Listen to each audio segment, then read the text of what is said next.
Hello everyone, कैसे हैं आप सब। आज हम करने वाले हैं क्लास 9 के चैप्टर 2 की एक्सरसाइज 2.2 का क्वेश्चन नंबर 4। क्या कहा गया है कि फैक्टराइज। क्या कहा गया है? फैक्टराइज। हमारे पास एक इक्वेशन दे रखी है 12x² माइनस का 7x प्लस का 1। क्या लिखा है? 12x² माइनस का 7x प्लस का 1। सबसे पहले ये समझिए कि ये हमारी कौन से टाइप की इक्वेशन है। यहां पर हमारे पास जो वेरिएबल है x, इसकी मैक्सिमम पावर कितनी है? 2। मैक्सिमम पावर अगर किसी वेरिएबल की 2 है तो इसका मतलब है वो हमारी कौन सी इक्वेशन है? क्वाड्रेटिक इक्वेशन है। क्लियर हुआ?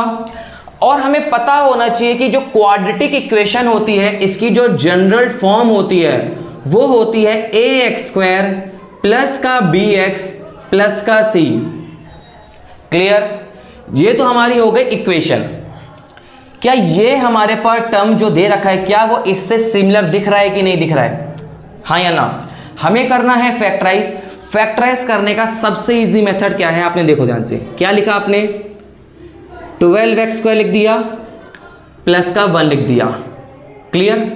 अब हमें करना क्या होता है, जो सेंटर वाला नंबर है माइनस का 7x, हमें इसे दो पार्ट्स में ब्रेक करना है। क्या करना है? दो पार्ट्स में ब्रेक करना है, जिससे कि हम इसकी जो कैलकुलेशन है वो इजी हो जाए। अब सुनो ध्यान से, दो पार्ट्स में कैसे ब्रेक करें? सर 1 + 6 ले लें, 2 + 5 ले लें, 3 + 4 ले लें, ऐसे नहीं करना है।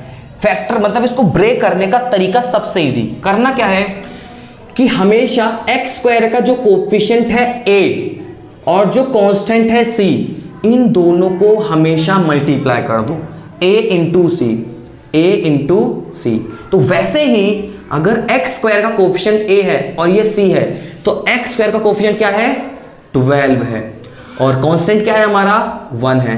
तो मल्टीप्लाई करने पे कितना आया हमारा? 12। कितना आया? 12। अब एक चीज देखो, अब हमारे पास 12 आ गया। अब हमें क्या करना है कि अब हमें पेयर्स बनाने हैं दो दो नंबर के कि मल्टीप्लाई करने पे 12 आए। तो एक चीज देखिए, आप क्या पेयर बनवा सकते हैं? सर 1 12 = 12, 2 6 = 12, 3 4 = 12। इसके अलावा कोई और नंबर आपको नहीं मिलेगा। अब आप बोलोगे सर 4 3 बट एक चीज देखो, अगर 3 4 12 है तो 4 3 भी तो 12 होगा कि नहीं होगा? 2 6 12 है तो 6 2 12 होगा। तो बार बार लिखने से बढ़िया है आपके पास सफिशिएंट नंबर मिल गए। अब इन्हीं नंबर में से ये ढूंढिए कि यार मुझे ना माइनस का 7 लाना है। क्या लाना है? माइनस का 7 लाना है, चाहे प्लस करके आए चाहे माइनस करके आए। अगर मैं 1 + 12 या 1 - 12 करूं, क्या मेरा कहीं से 7 आ रहा है? नहीं आ रहा है। इसका मतलब ये नंबर हम नहीं ले सकते। 2 और 6 को देखो, 2 + 6 8 और 2 - 6, सर इससे भी 7 हमारा नहीं आ रहा है। इसका मतलब है ये दो नंबर हमारे कैंसिल हो गए। अब जो अगला नंबर है 3 और 4, नोटिस करिए कि 3 और 4 को दोनों को ऐड करने पे मेरा 7 आ रहा है कि नहीं आ रहा है? यस और नो? तो हम क्या करेंगे, इन्हीं दो नंबर का क्या करेंगे? इस्तेमाल करेंगे। लेकिन एक चीज सुनिए, यहां क्या है? माइनस का 7। तो हमें इन दो नंबर को ऐसे लिखना है कि सॉल्व करने पे -7 ही आए। तो क्या आप ऐसे लिख सकते हैं माइनस का 3x माइनस का 4x? यस और नो? फिर से एक एक देखो कैसे, माइनस माइनस प्लस, 3 + 4 7 और साइन आया बड़े वाले नंबर के लेफ्ट वाला। क्लियर हुआ? तो इजिली हमने दो नंबर आइडेंटिफाई कर लिए और मल्टीप्लाई करके देख लो, 3 4 = 12 ही आ रहा है जो हमें चाहिए था। अब हम क्या करेंगे, इन दो नंबर से और इन दो नंबर से पेयर में तक कॉमन बाहर निकालेंगे। 12x² है माइनस का 3x है। तो एक चीज देखिए, अगर मैं इन दोनों में कॉमन लेना चाहता हूं तो क्या मैं इजिली 3 कॉमन ले सकता हूं? क्योंकि 3 के टेबल में 12 भी आता है, 3 के टेबल में 3 भी आता है। सर ले लिया। यहां x की पावर 2 है और यहां x की पावर कुछ नहीं है तो 1 है। तो क्या इन दोनों में से क्या मैं एक x कॉमन ले सकता हूं कि नहीं ले सकता हूं? तो मैंने एक x क्या ले लिया? कॉमन ले लिया। तो अब यहां क्या बचेगा? 12 कॉमन लिया था तो 3 4 = 12 हो गया और एक x कॉमन था तो दूसरा x यहां पर आ गया। तो 3 4 = 12, x × x x²। Sign minus का हमने माइनस का साइन लगा दिया। अब एक चीज देखिए, 3x तो हमने कॉमन ले लिया है, जब कुछ नहीं बचेगा तो क्या बचेगा? 3x 1 = 3x। अब इसमें से एक चीज नोटिस करिए, माइनस का साइन लगाया। एक बात बताइए कि 4x + 1 क्या कुछ कॉमन आ सकता है? आप बोलोगे सर कोई कॉमन नहीं है, लेकिन एक चीज बताइए, क्या कुछ कॉमन नहीं है तो क्या हमेशा 1 कॉमन आ सकता है कि नहीं आ सकता है? तो हमने क्या कॉमन ले लिया? 1। अगर हमने इसमें से 1 कॉमन लिया है तो 1 4 ज़ा 4x हो गया कि नहीं हो गया? अब देखो ध्यान से, ये माइनस का था तो minus plus minus, that's why ये नेगेटिव था तो अंदर आके क्या हो गया? पॉजिटिव, क्योंकि हमने माइनस कॉमन बाहर ले लिया। अब देखो ये क्या है? माइनस का, ये क्या है? प्लस का, तो मुझे क्या करना पड़ेगा? माइनस, क्योंकि माइनस माइनस प्लस, और 1 1 ज़ा 1। अब एक चीज देखो, ये नंबर और ये नंबर सेम हो गया कि नहीं हो गया? अब ये और ये टर्म हम क्या ले लेंगे? कॉमन। ये और ये कॉमन आ गया तो बचेगा क्या सिर्फ हमारे पास? 3x माइनस का 1, और यही है हमारा फैक्टराइज, यही हमारे फैक्टर्स हो गए। बहुत इजी टाइप के क्वेश्चंस होते हैं, बस आपको ध्यान ये लगाना है कि सेंटर वाले नंबर को मैं किस तरह ब्रेक करके 2 नंबर्स ऐसे ढूंढूं कि जिससे मेरी कैलकुलेशन इजी हो जाए। क्लियर? क्वेश्चन नंबर 2 में क्या लिखा है? 2x² प्लस का 7x प्लस का 3। हमें क्या करना है? फैक्टराइज करना है। मैंने आपको भी एक तरीका बताया था कि सिंपल जो हमारे पास जो जनरल फॉर्म होती है किसकी? क्वाड्रेटिक इक्वेशन की, उसमें हमें क्या ढूंढना है कि पहला टर्म देखो x² का कोएफिशिएंट और कांस्टेंट देखो और इन दोनों को मल्टीप्लाई कर दो, यही समझाया था। तो इसका कोएफिशिएंट कितना है? 2 और कांस्टेंट कितना है? 3। मल्टीप्लाई करके कितना आ गया? 6। अब मैंने आपको बताया था 6 को 2 पार्ट्स में ब्रेक करना है, जैसे 1 6 ज़ा 6, 2 3 ज़ा 6। क्या और कोई तरीका है? हाँ सर 3 2 ज़ा, अरे भाई याद हो गया, 3 2 ज़ा 6, 6 1 ज़ा 6, उल्टा भी। तो करना क्या है? 2x² लिखा आपने, ये प्लस का 3 आपने यहां लिख दिया, ये है 7x। तो मुझे बताइए कि क्या इन 2 नंबर को प्लस करने पे या माइनस करने पे 6 आ सकता है? ओ सॉरी 7 आ सकता है? 2 + 3 सर नहीं आ सकता 7, तो इसका मतलब ये नंबर हम नहीं लेंगे। क्या 1 और 6 को प्लस या माइनस करने पे 7 आ सकता है? सर हाँ, 1 + 6 करने पे क्या आ रहा है? 7। इट मींस हम ये नंबर का पेयर लेंगे। यहां क्या है? प्लस का 7x। तो लिखने का तरीका कैसे होगा? आपने लिख दिया, सर एक चीज सुनो, यहां 1 है तो आप 1x लिखो या फिर आप सिर्फ x लिखो, कोई फर्क नहीं पड़ेगा। x + 6x, 6x + 1x, 6 + 1 7x आ गया और 6 1 ज़ा 6 आ गया, कोई दिक्कत नहीं।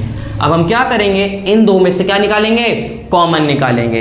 अब एक चीज देखो ध्यान से कि यार 2x² और x, यहां सिर्फ क्या बचा है? x। तो क्या कॉमन आ सकता है आपको ये ढूंढना है। यार सर इधर से 2 तो आएगा नहीं, तो सिर्फ क्या कॉमन दिख रहा है मुझे? x। अगर मैं इन दोनों में से सिर्फ x कॉमन ले लूं तो यहां क्या बचेगा? सर 2 तो बचेगा ही बचेगा, और यहां कितने x थे? 2, तो यहां एक और x रहेगा, क्योंकि x × x, x² और x 2 ज़ा 2, प्लस यहां कुछ नहीं था तो क्या बचेगा? 1 बचेगा, x 1 ज़ा x। अब देखो ध्यान से, 6x + 3, तो दोनों में से क्या मैक्सिमम कॉमन आ सकता है? 3 ही तो आ सकता है। यहां क्या बचेगा? 2x, 3 2 ज़ा 6x और 3 1 ज़ा 3। और आपको यहां पर प्लस और माइनस का खास ध्यान रखना है कि कब प्लस लगेगा कब माइनस लगेगा। 2x + 1, 2x + 1 क्या आ गए? सेम आ गए। अंदर क्या बचेगा? x, ये क्या आ गया? 3। यही क्या हो गए हमारे फैक्टर्स। क्लियर? कोई डाउट? क्वेश्चन नंबर 3 में क्या दे रखा है? 6x² प्लस का 5x माइनस का 6। फिर से हमें पता है यह एक क्वाड्रेटिक इक्वेशन है, बिल्कुल आपने लिख लिया क्वाड्रेटिक इक्वेशन। हमें पता है कि अब सेंटर वाले नंबर को ब्रेक करना है 2 पार्ट्स में। करने का तरीका क्या है कि x² का कोएफिशिएंट ढूंढ लिया a और कांस्टेंट को क्या कर दिया? मल्टीप्लाई। तो x² का कोएफिशिएंट कितना है? 6, आपने लिख दिया 6। कांस्टेंट कितना है? 6, तो कितना आ गया? 36। इट मींस अब हमें जो नंबर है 36, इसको 2 पार्ट्स में ब्रेक करना है, जैसे 136 × 36, 2 × 18 36, 3 × 12 36, 4 9 जा 36 और हमारा आखिरी क्या है 6 6 जा 36। अब एक चीज सुनिए ध्यान से कि हमें क्या ढूंढना था कि सर 5 आना चाहिए, चाहे प्लस करके चाहे माइनस करके। 1 और 36 नहीं आ रहा है, 2 और 18 नहीं आ रहा है, 3 और 12 नहीं आ रहा है, 6 और 6 नहीं आ रहा है। तो बचे क्या हमारे पास 4 और 9, क्योंकि 9 में से अगर मैं 4 माइनस कर दूं तो मेरे पास क्या बच रहा है 5। तो लिखेंगे कैसे 6x² लिखा प्लस, मैंने कहा था चाहे प्लस करना हो चाहे माइनस करना हो, 4 और 9 का इस्तेमाल करके 5 लाना है। तो क्या करूंगा मैं 9x माइनस का 4x माइनस 6। क्लियर, टर्म लिखा, आखिरी टर्म लिखा कांस्टेंट, इसको तोड़ा 9x माइनस 4x, सॉल्व करके यही आएगा, कोई चेंज नहीं, कोई फर्क नहीं पड़ा। अब हम क्या करेंगे इसमें से और इसमें से क्या करेंगे कॉमन निकालेंगे। अब ध्यान से सुनिए कि 6 और 9 दोनों किस टेबल में आते हैं सर 3 के टेबल में आते हैं। 3 लिख दिया, हाँ सर लिख दिया। अब यहाँ x² है, यहाँ सिंगल x है, तो मैक्सिमम क्या कॉमन आ सकता है x। यहाँ क्या बचेगा 2x, यहाँ क्या बचेगा 3। देखो ध्यान से 3 2 जा 6, x इंटू एक्स x², 3 3 जा 9, 3x इंटू 3 3 जा 9x। अब इनमें से एक चीज नोटिस करिए कि 4 और 6 क्या कॉमन आ सकता है 2, क्योंकि 2 के अलावा कोई और टेबल में आएंगे नहीं, तो 2 कॉमन आ गया। अब बचा क्या अंदर 4x है, तो 2 2 जा 4x, माइनस प्लस माइनस। अब यहां माइनस है तो माइनस प्लस करना पड़ेगा, यस और नो। लेकिन एक चीज देखो x रह गया, तो 2 2 जा 4x, 2x आ गया और माइनस प्लस माइनस, तो 2 3 जा 6। टर्म सेम हो गए। अब टर्म सेम हो गए तो क्या करिए आप कॉमन ले लीजिए। ये हमारा आ गया 3x, ये आ गया हमारे पास -2, ये क्या हो गया हमारा आंसर, यही हमारा हो गया फैक्टराइज। क्वेश्चन नंबर 4 में क्या दे रखा है 3x² माइनस x माइनस 4। मैंने आपको क्या बताया था, हमारे पास जो क्वाड्रेटिक इक्वेशन होती है हमें क्या करना होता है, उसके x² का कोफिशिएंट और कांस्टेंट दोनों को मल्टीप्लाई करना है सबसे पहले। यहां पर क्या है हमारा 3 और ये क्या है 4, तो 3 मल्टीप्लाई बाय 4 करें तो आंसर कितना आया हमारा 12 आया। और अब इस 12 को 2 पार्ट में ब्रेक करेंगे, सर 1 12 जा 12, 2 6 जा 12, 3 4 जा 12, और कोई तरीका है नहीं है। अब मैंने आपको क्या बताया था कि सेंटर वाले नंबर को देखो क्या लिखा है, सिर्फ x है, इट मींस हमारा कोएफिशिएंट क्या है कुछ नहीं है तो 1 है। तो सॉल्व करने पे मतलब प्लस करने पे इन दो नंबर को और माइनस करने पे 1 आना चाहिए। क्या इसको लेके कोई फायदा है, नहीं है। इसको लेके फायदा है, नहीं है। लेकिन 3 और 4 को देखो कि अगर मैं 4 में से 3 को माइनस करूं तो मेरा 1 आ रहा है, यस और नो। तो अब मैं क्या करूंगा कि मैंने लिखा 3x² और मुझे लाना है माइनस का 1, बहुत इंपॉर्टेंट चीज है, माइनस का 1 लाना है। तो क्या मैं ऐसे लिख सकता हूं माइनस का 3x सॉरी प्लस का 3x माइनस का 4x माइनस का 4। देखो ध्यान से कैसे 3 minus 4, 3 minus 4 plus minus minus, तो 4 में से 3 गए 1, साइन आया बड़े वाले नंबर का, दैट्स वाई। अब आप बोलोगे सर अगर मैं -4x पहले लिख दूं फिर प्लस का 3 लिख दूं, बच्चे आप कर तो दोगे लेकिन उसमें कैलकुलेशन फिर और ज़्यादा हो जाएगी। तो आप थोड़ा सा एडजस्ट करके देखिए कि ध्यान से कि मेरी कैलकुलेशन ईजी क्या हो रही है। अब इसमें और इसमें क्या आ गया, कॉमन दिख रहा है आपको, सर 3 कॉमन दिख रहा है, ले लिया 3 कॉमन। सर 1x भी आ सकता है, 1x आ गया, तो यहाँ क्या बचेगा, सिर्फ 1x बचा, ठीक है 3x into x x² plus कुछ नहीं बचेगा, 3x बन जा 3x। इधर से क्या कॉमन आ सकता है 4, तो यहाँ क्या बचेगा 4 इंटू एक्स 4x, यहाँ क्या आ जाएगा 1, क्योंकि देखो minus plus minus minus plus minus, तो यहाँ पर जब नेगेटिव का केस आ जाए तो थोड़ा सा ध्यान देना। x+1 क्या आ गया, कॉमन आ गया, ले दिया, तो बचा क्या 3x, ये क्या आ गया माइनस का 4, ये है हमारा आंसर। अगर आपको इन किसी भी क्वेश्चन में कोई डाउट हो तो आप मुझसे कमेंट करके पूछ सकते हैं। आज के लिए सिर्फ इतना ही।